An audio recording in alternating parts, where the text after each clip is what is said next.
Hi, I'm Ben Province for SoundWordCentral.com. Successfully blending infectious melodies with distorted, fuzzy guitars might be the greatest magic trick in alternative rock. And following in that sonic tradition of Pixies, Nirvana, and Weezer is Speedy Ortiz. The Massachusetts four-piece has toured with alternative icons The Breeders, Foo Fighters, and Liz Phair, and Phair's influence can be heard in frontwoman Sadie Dupuis' vocal delivery, especially in the excellent single Scabs from Speedy Ortiz's latest album, Rabbit Rabbit, which is available now. Sadie joins me now at the St. Louis, Missouri venue, The Sinkhole, and I'm genuinely so happy to get to meet you. Thank you for doing this. Of course. Thanks for doing this in this funny green room. Yeah, it's working out. We're psyched to play here. I thought it was really meaningful that you used such a personal story for the name of the new album. I was wondering if you could explain why you chose that title. Yeah, so I say Rabbit Rabbit first of every month, and I tweet it once a month in an ongoing tweet thread that is a bit of a rabbit hole, if you will.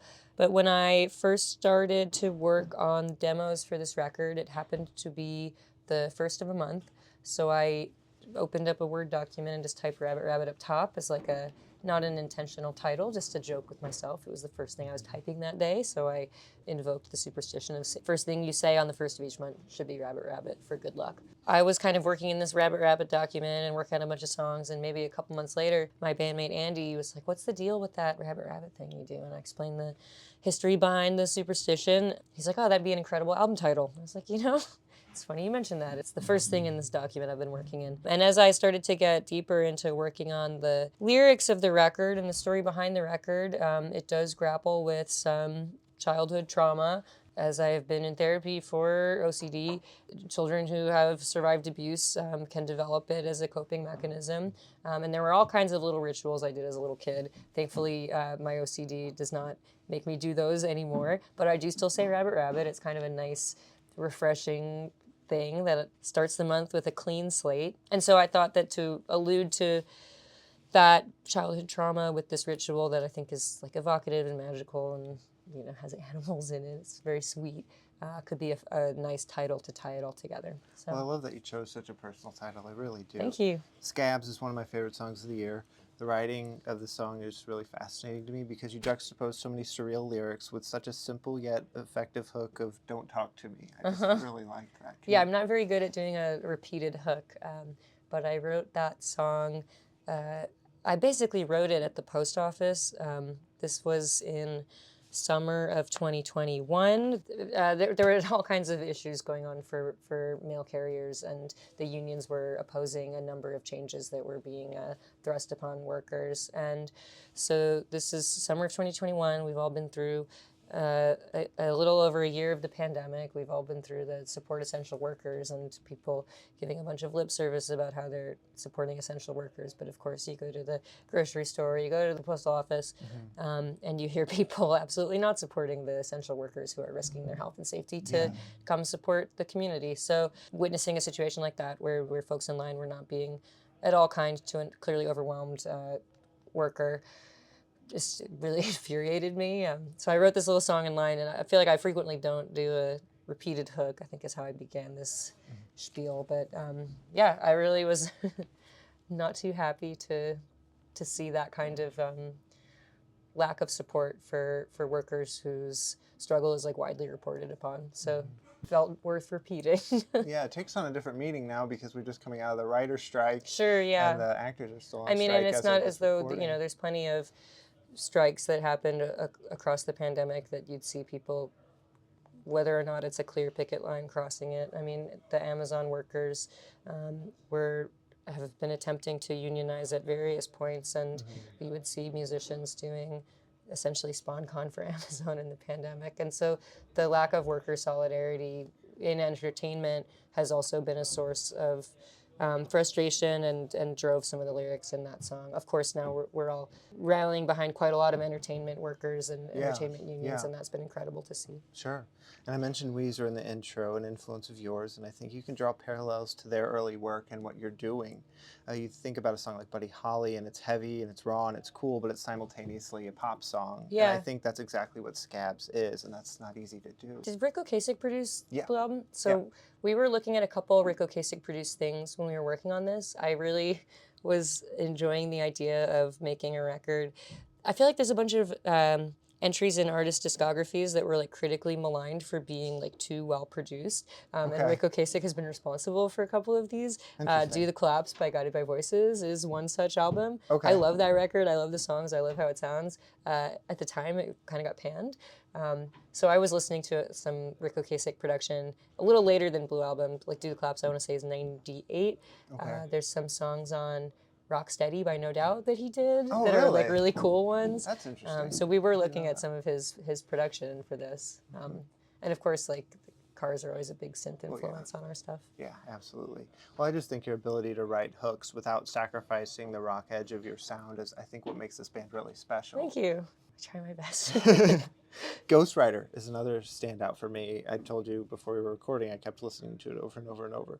It's one like Scabs. I kept listening to it. I think it's an example of how a really great vocal melody amplifies a lyric. Did you have the line, "I'm tired of anger," before you had the melody? I know you're also a poet. I usually have kind of the melodies first, or if I get the melody, the melody just shows up when I'm driving or some inconvenient time to actually sit down and write a song. There'll be like nonsense words attached. So I probably had most of the music done before I landed on those lyrics. But it is one of the last songs I wrote for the record.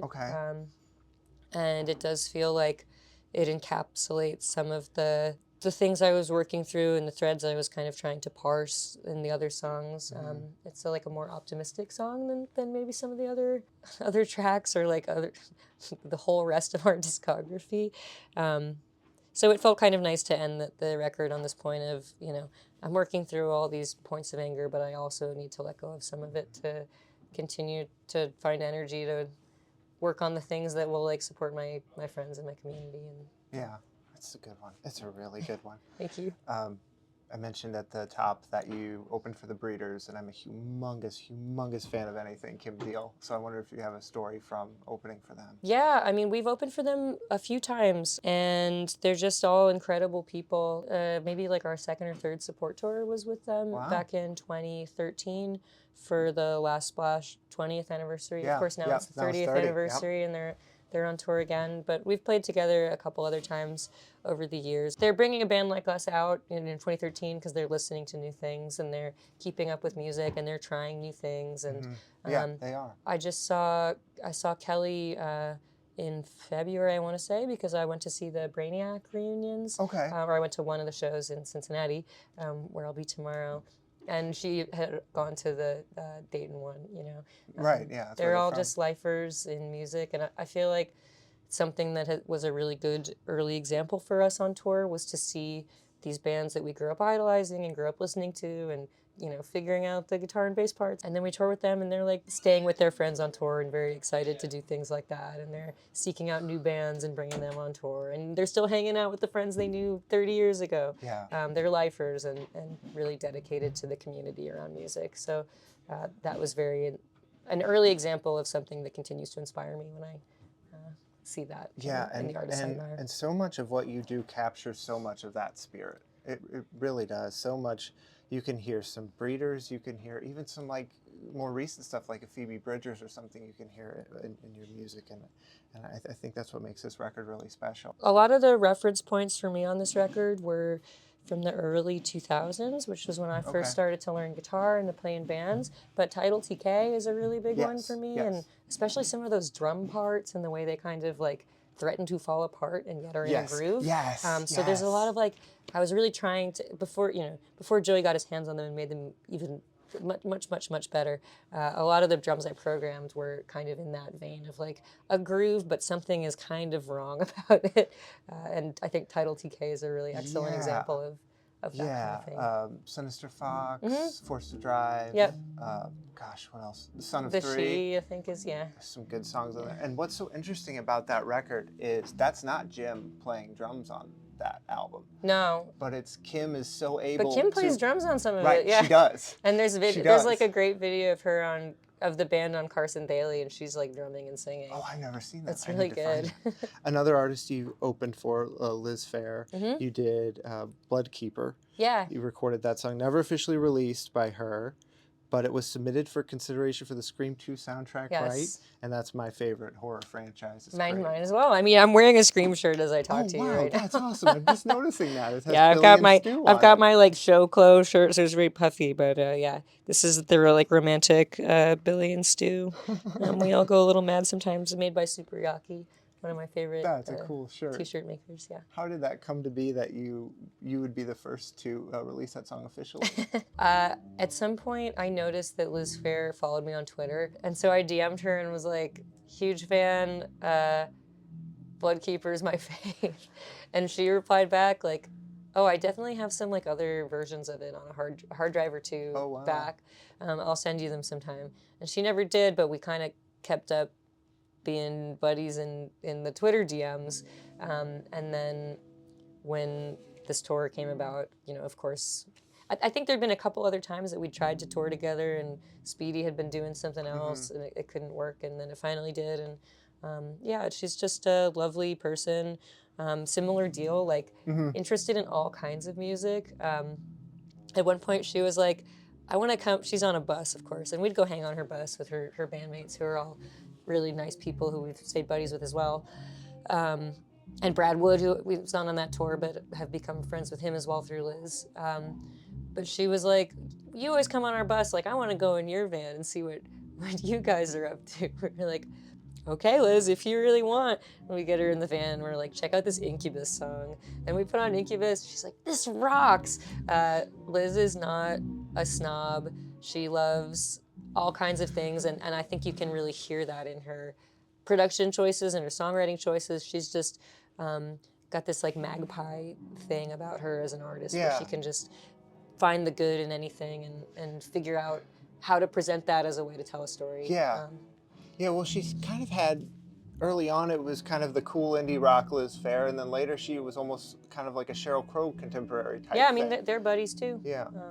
And sing on each other's songs. I mean, her stuff's all incredible. I loved Horror Stories, the book from a few years ago. Oh, wow. Her paintings are amazing. She's just like one of these people who can do absolutely anything, and yet is very humble and fun to be around. That's cool. And I heard you say in an interview your dad introduced you to her music? I think I stole a CD. My dad would just like go to the record store. He had like a buddy who worked there. He'd be like, "What's new and cool?" And would, you know, acquire some CDs, and I would just kind of steal them.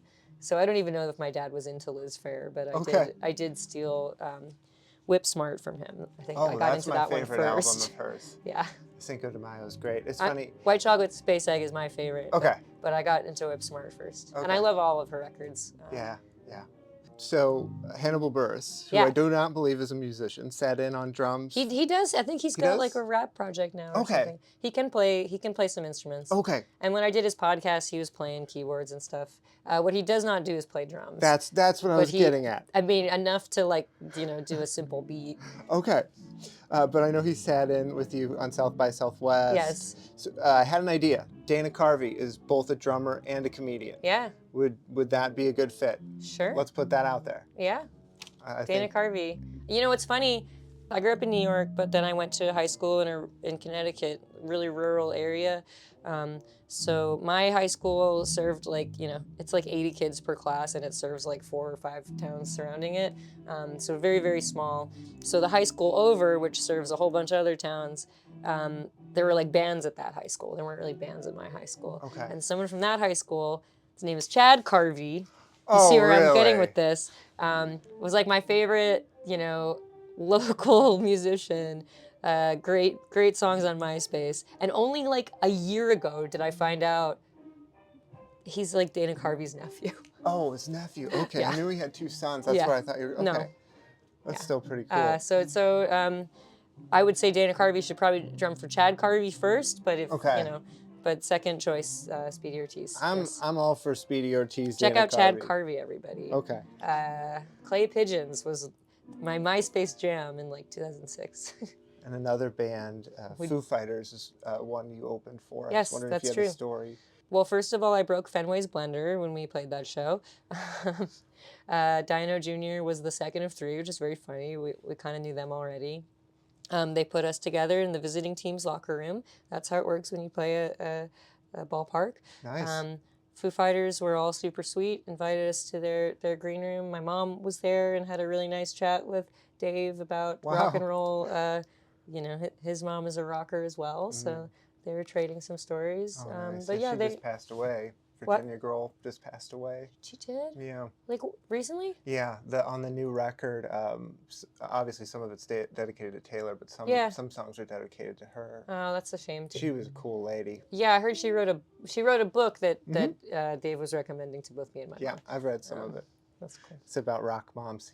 He likes moms. Yes, he was very, very, like, I feel like none of the band got like photos with that. We hung out, but we didn't like take photos all together. But there's photos of my mom with Dave Grohl. I love that.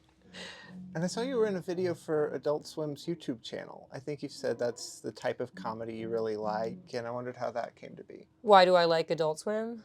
Yeah, and then how that video came to be. Well, I grew up watching Toonami. Like, I feel like I remember I feel like I remember tuning in when Toonami first broadcast at night with like Tom One as the original host. So I was really into Sailor Moon when I was a kid, and Toonami played it. So I watched from there, and I think Adult Swim was an offshoot of Toonami. Yeah, Cartoon Network, all that whole thing, yeah. Right, but I think it was that like Adult Swim took over the start time block of that sounds right. So I was kind of ushered in just from watching anime.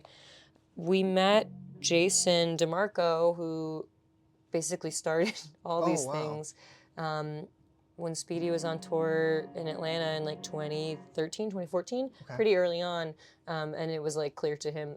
He has amazing taste. He does when they've done singles and released records, and when they pick bumper music, that's like Jason's taste. Nice. He just is like similar to Liz Phair, like he doesn't like everything, but he likes things across a spectrum of genres and has really interesting taste and finds good and interesting things of a pretty wide variety. So we became buddies with him and played Adult Swim Fest, and yeah, that's kind of how that I think that video was just part of the festival programming. Okay.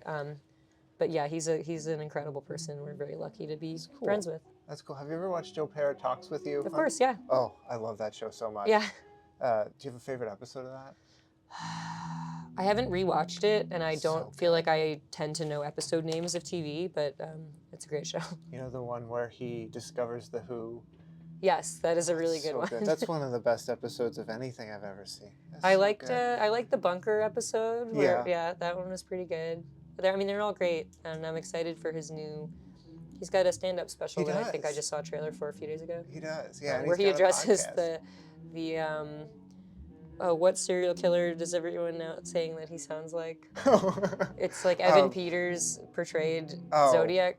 It's not Zodiac. No. Dahmer. Yeah, Jeffrey Dahmer. Dahmer. And so the trailer I saw is Joe Pera being like, if I did half the things Dahmer did, my dad would be so mad at me. And it's great because he's the complete opposite of a serial killer. He's the most even keel, just wholesome guy. That's what he wants you to think. I don't know. Well, it's hard to know who the real Joe Pera is because he's always in that character. And I really respect committing to the bit in that way. He does. But I think he's from like Buffalo? Yes. I know some people who know him. Oh, nice. And from a ways back, and it's like an intensification of his existing personality. He's not just fully doing a character. Yes. I think he does that character so he can blame any like kind of too wholesome thing, like, oh no, that's just the character. Yeah, sure. He can kind of hide behind that, but he's great. He's brilliant. I love Joe Pera. And your dad helped found the Rock and Roll Hall of Fame. Is that true? This is the story I've always been told by my dad. There's no evidence for this. Both my parents were kind of in like punk adjacent New York scenes, and my dad, he did all these kind of like public access or like on demand live event programming. And so the way that my dad tells it, he pitched the idea of there being a televised ceremony corresponding to the museum. He's not credited on paper for this anywhere. My mom says he's not lying, but I don't have the proof. But I will say, we went to the Rock Hall a few weeks ago because they're asking me to loan something for a Women in Rock exhibit, which is Yeah, really cool. yeah.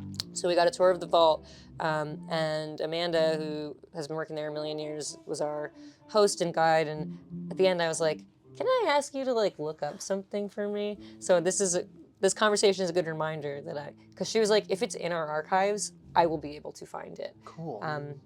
So I do have to send her my dad's name so she can look and if it's on paper somewhere, that'd be interesting. But what my mom has told me, my mom who's still living, is that the reason my dad is not credited for this is because Jan Wenner took all the credit. So we were there. I'm sure you read the recent interview between David Marchese, a friend of mine, and Jan Wenner. I haven't. Jan Wenner basically said like only white men are the philosophers of rock, and like, Yes, no, yeah, black people unfortunately and I did women hear that. are Yeah. not eloquent or whatever. It was a very concerning. So we were there the day that interview came out, and I was like, Amanda, did you read this crazy Jan Wenner thing? She hadn't read it yet. Like later that day, he was removed. So Right. Wow. Well, it's an which is I think the right choice. Yes. Yes. Because, well, you think about it, and 2 records that were like Kim Deal did, Surfer Rosa with the Pixies and Pod with Breeders, inspired Nirvana to use Steve Albini on their final album when they could have had anyone. Yeah. And she's not in the Rock and Roll Hall of Fame. She's eligible? Oh, yeah. Yeah. She's eligible. She could go in with the Pixies. She could go in with the Breeders. She could get like a lifetime achievement. Isn't it 30? What is it, 30 years? It's 25 years since your first single. So, I mean, the first Pixies record. It's like 88 or something? The first full album is 88? Yeah.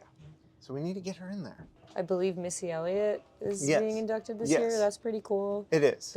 They, for certain, it seems it is important to the folks who work there to have the archives demographically shift to represent less of the white male rock history and more of the people of color and women who are also part of that history and have been passed over. So, yeah, and they're trying to include more women, but I'm concerned they're forgetting about the women who directly impacted the genre. Whether you look at like Slater-Kinney, something Riot Grrrl related has to be in there, I gotta think, because you can't tell the story of rock and roll without them. But that's 2024. That's a whole other thing. And you have a solo project, Sad 13, which leans more on the pop side of things. Are you working on anything new there?